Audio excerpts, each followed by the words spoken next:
इस वक्त आप ये मनाजिर देख रहे हैं, वज़ीर आज़म नवाज शरीफ जो डाइस पर पहुंच चुके हैं। अहम खिताब कहा जा रहा है। आज उन्होंने अपने खिताब में मकबूजा वादी में भारतीय मजालिम को बेनकाब करना है। Excellencies, distinguished delegates, ladies and gentlemen, we congratulate Mr. Peter Thompson on his election as President of the 71st session of the General Assembly. We agree that implementation of the Sustainable Development Agenda should be the focus of this session. We also pay tribute to Mr. Likitoff for his capable stewardship of the 70th session. Mr. President, today, 3 decades after the end of the Cold War, our multipolar world is more free and vibrant, yet still chaotic and turbulent, more interdependent, but more unequal, more prosperous, yet still afflicted with poverty. We see spectacular progress, but also unprecedented human suffering. The world is at a historic inflection point. The international order established after the Second World War is passing away, but a new order has yet to emerge. Competition between the major powers is becoming more confrontational. This can pose serious threats to peace across Asia. A new Cold War threatens to engulf Europe. The momentum there towards greater union has already reversed. Barricades and walls are going up, especially against the tide of misery flowing out of a turbulent Middle East. In many countries, intolerance has revived the ghost of xenophobia and Islamophobia. Turmoil is intensifying in the Middle East.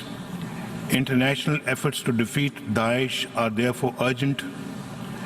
For this, it is essential to reconcile the divergent objectives and priorities of regional and external powers. Peace cannot be built when injustice prevails. The long festering tragedy of Palestine demands determined action by the international community. Mr. President, after decades of strong growth, the world economy has reached a plateau. Despite this adverse international economic environment, my government has in the last three years moved the country towards robust growth. We have fully integrated the 2030 Development Agenda into our own economic and social strategy. This rests on our conviction that people are the true wealth of our nation and that it is human development which will determine our future destiny. Mr. President, our priority goal of economic development requires internal peace and stability.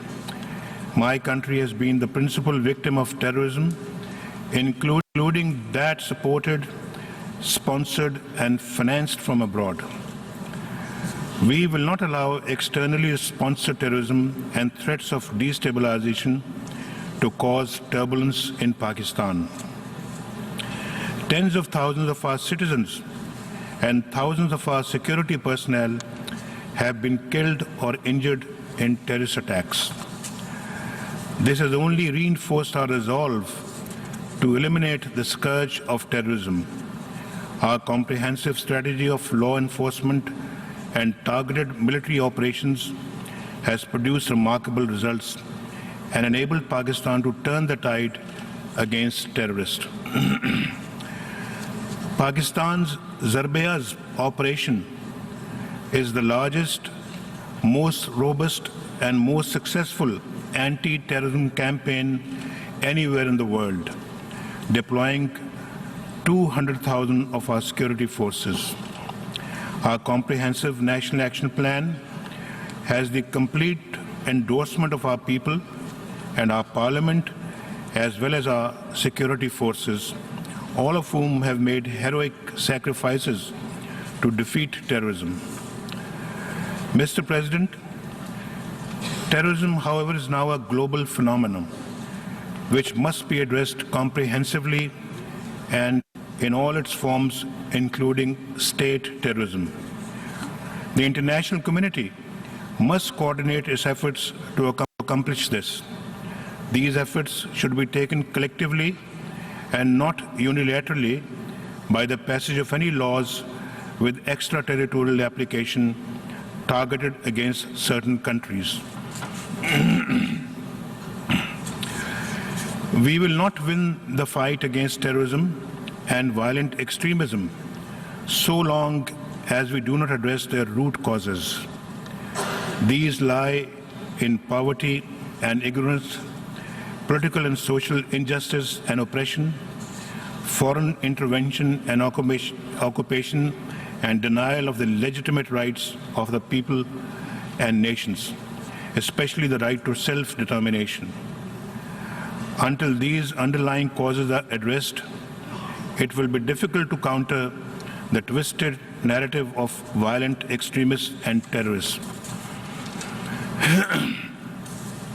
Mr. President, after 15 years of the current war in Afghanistan, the international community agrees that the only road to a lasting peace in that country is through a dialogue between the government in Kabul and the Afghan Taliban. Pakistan has long proposed this as the most viable course to end decades of conflict and suffering in Afghanistan. Based on this belief in a negotiated peace and in response to requests from President Ashraf Ghani, we have been facilitating the process of reconciliation in Afghanistan. There have been setbacks. That, however, is not a sufficient reason to abandon the path of peace and rely on the military option, which has failed for the past decade and a half to stabilize Afghanistan. Progress will be assured only when the Afghan parties themselves conclude that there is no military solution to the Afghan war and work assiduously through a meaningful dialogue process for achieving reconciliation and peace at home. Mr. President, over 3.5 decades of conflict and chaos in Afghanistan has had grave security and economic consequences for Pakistan. Almost 3 million Afghan refugees to whom we opened our homes and hearts remain in Pakistan. We hope to see them return to Afghanistan voluntarily and with dignity. Until they do, the international community must shoulder its responsibilities to sustain them. Mr. President, confrontation should not be our destiny in South Asia. Pakistan wants peace with India. We have gone the extra mile to achieve this, repeatedly offering a dialogue to address all outstanding issues. But India has posed unacceptable preconditions to engage in a dialogue. Let us be clear. Talks are no favor to Pakistan. Talks are in the interest of both countries. They are essential to resolve our differences, especially in Jammu and Kashmir dispute, and to avert the danger of any escalation. Mr. President, peace and normalization between Pakistan and India cannot be achieved without a resolution of the Kashmir dispute. This is an objective evaluation, not a partisan position. Our predictions have now been confirmed by events. A new generation of Kashmiris has risen spontaneously against India's illegal occupation. demanding freedom from occupation. Burhan Wani, the young leader murdered by Indian forces, has emerged as a symbol of the latest Kashmiri Intifada, a popular and peaceful freedom movement led by Kashmiris, young and old, men and women, armed only with an undying faith in the legitimacy of their cause and a hunger for freedom in their hearts. Mr. President, this indigenous uprising of the Kashmiris have been met as usual with brutal repression by India's occupation force of over 1 million soldiers. Over 100 Kashmiris have been killed, hundreds, including children and infants, blinded by shotgun pellets, and over 6,000 unarmed civilians injured over the past 2 months. These Indian brutalities are well documented. I would like to inform the General Assembly that Pakistan will share with the Secretary a dossier containing detailed information and evidence of the gross and systematic violations of human rights committed by Indian forces in occupied Jammu and Kashmir. These brutalities will not suppress the spirit of the Kashmiris. It will only intensify their anger and fortify their determination to see India end its occupation of Kashmir. From Srinagar to Sopur, the men, women, and children come out each day, defying curfew to demand freedom. Mr. President, Pakistan fully supports the demand of the Kashmiri people for self-determination as promised to them by several Security Council resolutions. Their struggle is a legitimate one for liberation from alien occupation. International law and declarations of the United Nations on self-determination give the Kashmiri people the right to struggle for their freedom. Every year, the General Assembly unanimously adopts the resolution which reaffirms the right of all peoples to self-determination and calls on the states concerned to immediately end their occupation and all acts of repression.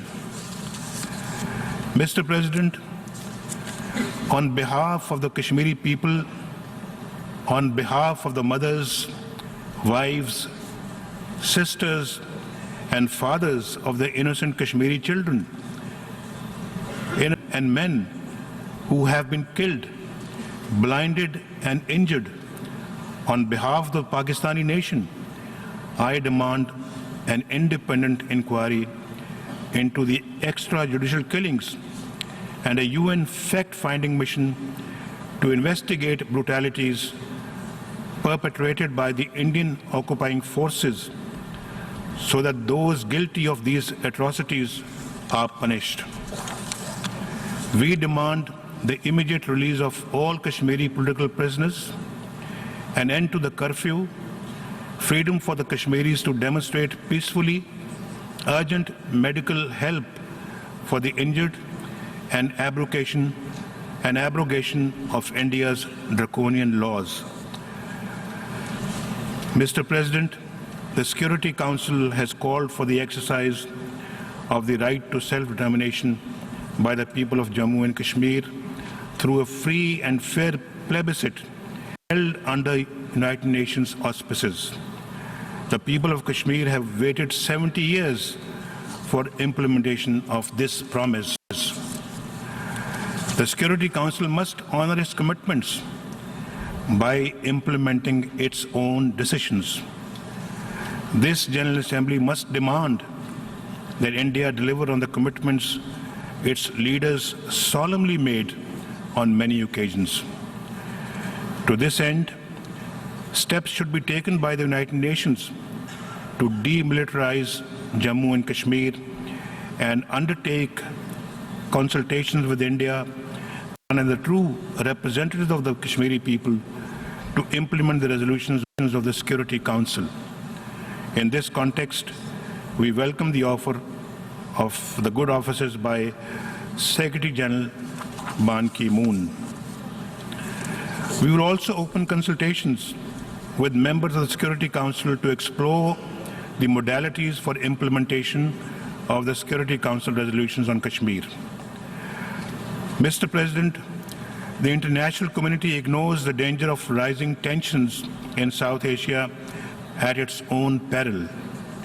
For its part, Pakistan is committed to the establishment of strategic stability in the region, neither wants nor is it engaged in an arms race with India. But we cannot ignore our neighbors' unprecedented arms buildup and will take whatever measures are necessary to maintain credible deterrence. We have consistently urged the conclusion of bilateral arms control and disarmament measures between Pakistan and India to prevent conflict and avoid wasteful military expenditure. We are open to discussing all measures of restraint and responsibility with India in any forum or format and without any conditions. We are ready for talks to agree on a bilateral nuclear test ban treaty. Today, from this rostrum, I would also like to reiterate our offer to India to enter into a serious and sustained dialogue for the peaceful resolution of all outstanding disputes, especially Jammu and Kashmir. Mr. President, as a responsible nuclear weapon state, Pakistan will continue to cooperate with all international efforts that seek to promote fair and equitable solutions to disarmament and non-proliferation challenges. We have introduced state-of-the-art measures to strengthen the safety and security of our nuclear materials and facilities. We have adopted a comprehensive export control regime that is fully consistent with international standards. Judged on the basis of objective criteria and without discrimination, Pakistan is fully eligible for membership of the Nuclear Suppliers Group. Mr. President, in our turbulent and interdependent world, the United Nations remains an indispensable organization to restore order and ensure global peace, stability, and prosperity. Its principles remain the crucial pillars of international legality, the guide for the conduct of member states, and the guarantor of the legitimate rights of all nations and peoples. The United Nations must regain its credibility as a central instrument for the promotion of peace, prosperity, and liberty. To that end, it should become more representative, transparent, and accountable. A comprehensive and democratic reform of the Security Council, which Pakistan supports, should enhance its relevance and representation. Creating new centers of privilege will do the opposite. Mr. President, Pakistan's unwavering commitment to the UN is well established. We have played a pioneering and consistent role in UN peacekeeping, and despite our own security requirements, we will remain one of the world's largest troop contributing countries and maintain our record of success in multiple UN peacekeeping operations. Mr. President, Pakistan has a vital stake in ending conflicts, fostering peace, fighting terrorism, strengthening democracy, promoting human rights, generating global growth, and overcoming the challenges of environmental degradation. We can achieve these goals and create a new and peaceful world order only through the United Nations and by strict adherence to the principles of its charter. I thank you, Mr. President. On behalf of the General Assembly, I wish to thank the Prime Minister of the Islamic Republic of Pakistan for the statement. वज़ीर आज़म Nawaz Sharif general assembly में अपना खिताब कर रहे थे। उन्होंने कहा कि पाकिस्तान और भारत में मसला कश्मीर हल किए बगैर बातचीत नहीं हो सकती। उनका ये भी कहना था कि अक़वाम मुत्तहिदा मकबूजा कश्मीर को गैर फौजी इलाका बनाए। पाकिस्तान ने मकबूजा कश्मीर में भारतीय मजालिम की आलमी तहकीकात का मुतालबा कर दिया। वज़ीर आज़म ने बेगुनाह कश्मीरियों की शहादत पर कमीशन बनाने का मुतालबा कर दिया। मकबूजा कश्मीर के हवाले से ये उन्होंने बात की वज़ीर आज़म नवाज